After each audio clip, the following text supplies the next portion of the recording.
মহাবিদ্যালয় সপ্তাহৰ লগত সংগতি ৰাখি প্ৰতি বছৰে মহাবিদ্যালয়ৰ ছাত্ৰ ছাত্ৰীসকলে এক অতি বৃহৎ শোভাযাত্ৰা তেওঁলোকে উলিয়ায় আৰু এই বছৰো তেওঁলোকে তেওঁলোকৰ প্ৰচেষ্টাৰ জৰিয়তে এক বৃহৎ শোভাযাত্ৰাৰ আয়োজন কৰিছে আৰু এই শোভাযাত্ৰাৰ জৰিয়তে আচলতে আমাৰ অসমৰ সাংস্কৃতিক জগতখনৰ দৰঙী কলাকৃষ্টিৰ বিভিন্ন বিষয়বস্তু আমাৰ ইয়াত প্ৰদৰ্শন কৰা হ'ব আৰু এইটো লক্ষণীয় যে সমগ্ৰ চিপাঝাৰবাসীয়ে আজিৰ এই শোভাযাত্ৰাটোৰ বাবে অধিক আগ্ৰহেৰে বাট চাই থাকে আৰু আমাৰ ছাত্ৰ ছাত্ৰীসকলেও তেওঁলোকৰ পৰা সদায়ে এতিয়ালৈ যিমানখিনি হৈ আছে সদায়ে প্ৰশংসা বুটলিবলৈ সক্ষম হৈছে।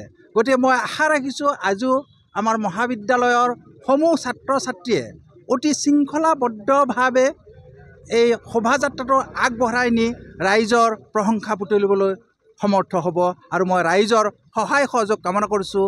লগতে বিভিন্ন মিডিয়াৰ মই সহায় সহযোগ কামনা কৰিছোঁ। আমাৰ 14টা বিভাগে আজি ইয়াতে অংশগ্ৰহণ কৰিছে। আমাৰ অনাৰ্ছৰ বিভাগ 13টা, তাৰে এটা পাছ কোৰ্চ আছে। পাছ কোৰ্চেৰে 14টা বিভাগে অংশগ্ৰহণ কৰিছে আৰু ছাত্ৰ ছাত্ৰীসকলৰ বিপুল সঁহাৰি তেওঁলোকে এই 53 সংখ্যক মহাবিদ্যালয় সপ্তাহৰ আজিৰ এই বিশেষ দিনটোত তেওঁলোকে উৎসাহেৰে অংশগ্ৰহণ কৰিছে আৰু ইয়াতে আমি নিশ্চয় দেখিম বিভিন্ন বিষয় লৈ তেওঁলোকে ইয়াতে তেওঁলোকৰ বিষয়সমূহ উপস্থাপন কৰিব খুজিছে আৰু এইটো এটা প্ৰতিযোগিতামূলকভাৱে কৰিছে। গতিকে আমি আশা কৰিম ছাত্ৰ ছাত্ৰীসকলৰ যি ঐকান্তিকতা নিষ্ঠা সেই নিষ্ঠাৰে এই আমাৰ শোভাযাত্ৰা নিশ্চয় শোভনীয় হৈ পৰিব আৰু আমাৰ মিডিয়া পাৰ্চনবিলাককো এই সাংবাদিকসকলক আমাৰ সকলো স্তৰৰ মানুহে ইয়াতে সহযোগ কৰিছে, আমাৰ প্ৰশাসনক সহযোগ কৰিছে, আমাৰ অধ্যাপক অধ্যাপিকা কৰ্মচাৰীসকলে সহযোগ কৰিছে।